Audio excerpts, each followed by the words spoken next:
لو أنزلنا هذا القرآن على جبل لرأيته خاشعا أنزلنا هذا القرآن على جبل لرأيته خاشعا أنزلنا هذا القرآن على جبل لرأيته خاشعا متصدعا من خشية وتلك الأمثال نضربها للناس لعلهم يتفكرون.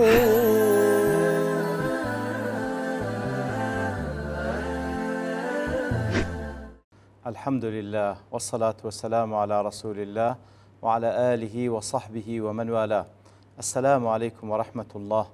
بەڕێزان خۆشحاڵم لەوانەی 1422 لەوانەکانی تەفسیری قورئانی پیرۆز بێمەوە خزمەتتان بەستی ڕزامەندی رب العالمین و هیوادارم ئێوەی ئازیز سوودی لەوەربگرن. أعوذ بالله من الشيطان الرجيم. بسم الله الرحمن الرحيم. وقضينا إليه ذلك الأمر أن دابر هؤلاء مقطوع مصبحين. بەڕخۆشەویستان ئەو ئاتش هەر لە سیاقی و ئاتانێ کە رب العالمین باس لە هاتنی مەلائکەتەکان دەکەن لۆلای لووط عليه الصلاة والسلام، ئیتر پێی ڕادەگەینن کەوا ئەو کارەی بەوان سپێردرایە لەلایەن رب العالمینەوە کە بریتیە لە سزادانی ئەو قەومە خراپەکارەی کەوا لووط عليه الصلاة والسلام لە بۆیان ڕەوانەکرایە. بەڵێ وقضينا إليه أي وأوحينا إلى لوط، كواتا خوي گەورە دەفەرمی وأوحينا إلى لوط، واتە بەوەحی لە ڕێگای مەلایکەتەوە ناردمان لە بۆ لووط ما قدرناه من الأمر العظيم، پێمان ڕاگەیان کە ئێمە چیمان تەقدیر کردیە و نەخشەمان لۆ چدانە لەو کارە گەورەی بۆی کەوا أن دابر هؤلاء مقطوع مصبحين، أن جميع قومه مهلكون عن آخرهم.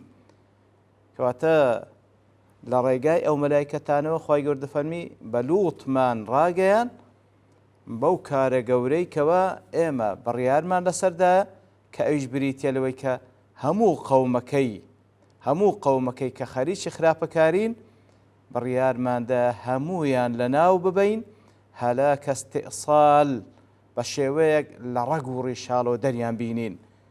چ کاتێک مصبحین مطلع صباحی لەیلەتیهم، کەوان چووینە لای شەوە. مەلایکەتەکان ئەو کارە ئەو فەرمانەی رب العالمین بە لووط عليه الصلاة والسلام ڕادەگەینن کەوا خوای گەورە بڕیاریدا ئەو قەومە لەناو ببە لە ڕەگ و ڕیشەوە دەریان بینی. لە چ کاتێک کە ئەو کاتە شەوە قسەی لەگەڵ دەکەن لە بۆ بەیانیەکەی ئەو بڕیار لەسەریان جێبەجێ دەکرێت. ابن عاشور دەڵێ وقضينا إليه ذلك الأمر أن دابر هؤلاء مقطوع أي مزال، وهو كناية عن استئصالهم كلهم. أن دابر هؤلاء مقطوع پێی ڕابگەینە واتە لە ڕێگای خوای گەورە سوبحانه وتعالى لە ڕێگای مەلائکەتەوە بە لووط عليه الصلاة والسلام ڕادەگەینی کەوە ئەو قەومە دوابڕا دەبن. أن دابر هؤلاء دوابڕا دەبن، وەکو دەڵێ ئەوە کینایەکە بەکاردەهێنرێت لەوەی کەوە تەواو لە ڕەگەوە دەردەهێنرێن و هەڵدەچێشرێن نامینن، وجودیان نامینێ ئەو قەومە. بقاعی دەڵێ وأشار بصيغة المفعول مقطوع وقضينا إليه ذلك الأمر أن دابر هؤلاء پێمان ڕاگەیان ئەو فەرمانەی خۆمان کەوا بڕیار درا ئەو قەومەیت و دوایان ببڕێ. ئینجا ئەو کەلیمەیە وەکو دەڵێ مەقطوع بە سیغەی مەفعولە، کەواتە ئەوە لەسەر چ ئەساسێک بە سیغەی مەفعول هاتیە؟ بەڵگەیە لەسەر إلى عظمته سبحانه وسهولة الأمر عنده، کەواتە هێشتا نەکرایە پێی ڕادەگەینن وا دەکرێ خلاص بڕیار درا ئەو قەومە هیچی نەمینێ، دوابڕای ببی، دوابڕا دەبی، دوابڕا بوو. خوای گەورە فەرمانی کردێ خلاص، کەواتە ئەو بەڵگەیە لەسەر ئاسانی ئەو کارە لای خوای گەورە سوبحانه وتعالى لبر عظمتي أو ذات سبحانه وتعالى هرشتك إنما أمر إذا أراد شيئا أن يقول له كن فيكون. يتر الله تعالى بريار ده لبو بيانك أوانك وتايان بهاتيه خلاص سبحان الله. وجاء أهل المدينة يستبشرون. وجاء أهل المدينة يستبشرون. يتر أهل أو شاردين وجاء أهل مدينة قوم لوط إلى بيت لوط فرحين مسرورين. يتر أو قوم خرافة كارب خبر يان بيجيشت كومالغان زيغوا ميواني لوط نازانن أو ميوانانا تشين نازانن سكاريشيان بيس بيردرا. يتر هرك خبر يان زانيا كومالي جند هاتين لو أمالا لويا أو قوم دين برو مال لوط عليه الصلاة والسلام يستبشرون أي فرحين مسرورين زور بدل خوشي وهاتنا. يبشر بعضهم بعضا بقدوم أضياف لوط. هر هندق لوان مجدبة هنديش كدها ميوانانك هاتنا لو قوم لوط طمعا في فعل الفاحشة بهم تساويان ليه ضليان خوشة كبتن أو كارقيزونا لقل أو ملائكة لقل أو ميواناني لوط بكن كوا أوان نازان أوان ملائكة شنقيتي ضلي. سبب استبشار قوم لوط أنهم ظنوا الملائكة شبابا من بني آدم. إتر لبرسان الضليان خوشة مجدبه تريد دان لبروي أوان واد نازان أوان ملائكة بركو أنا جنزي كان كومالي لجنزان لبني آدم. فحدثتهم أنفسهم بأن يفعلوا بهم فاحشة اللواط.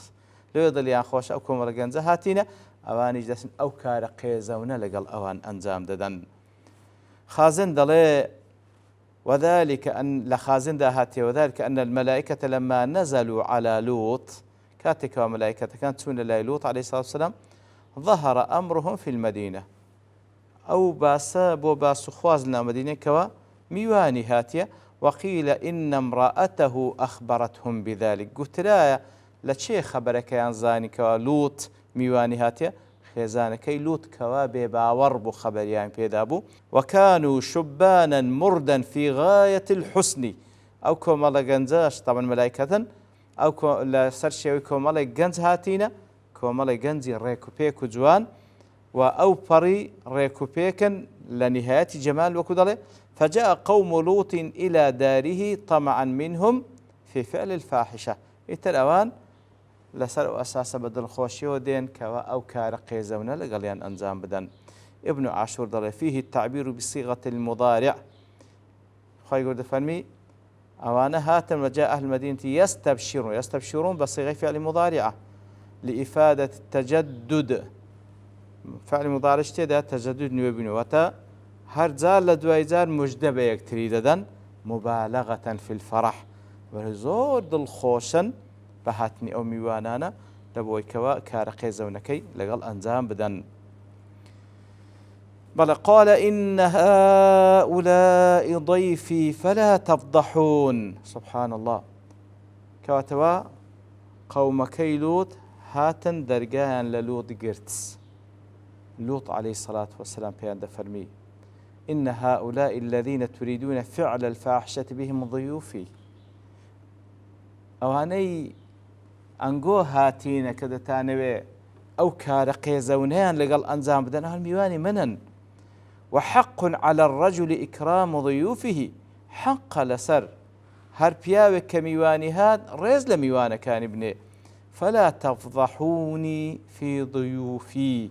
فلا تفضحوني دي أبرم مبن درباري ميوانا كانم بتعاطي ذلك الفعل القبيح بأنزام داني أو كارقيزونا فيلحقني العار. دي شرمزار مكان بأنزام داني أو كار لقل أو جنزانا لنتيجة دا أمن شرمزار دبم أمن شرمزار تكون ميواني منن.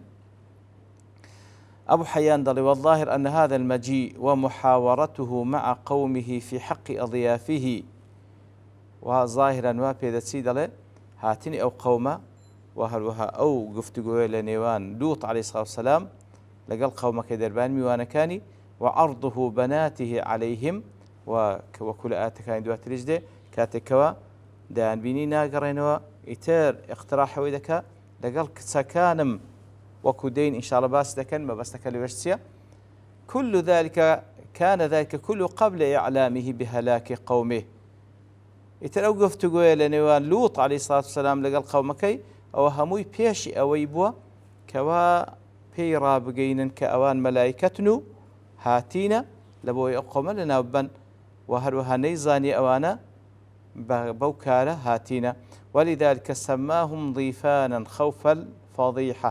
لێ دەڵێ ئەوانە میوانی منن تووشی شەرمەزاری مەکەن کەواتە هێشتا پێی نەگەیشتێ ئەو حیواری لوط لەگەڵ قەومەکە هێشتا پێی نەگەیشتێ کە ئەوانە مەلایکەتن و ئەو کارە گەورەشیان پێسپێردرایە. لێ فاتقوا الله ولا پاش إن هؤلاء ضيف فلا تفضحون واتقوا الله ولا تخزون.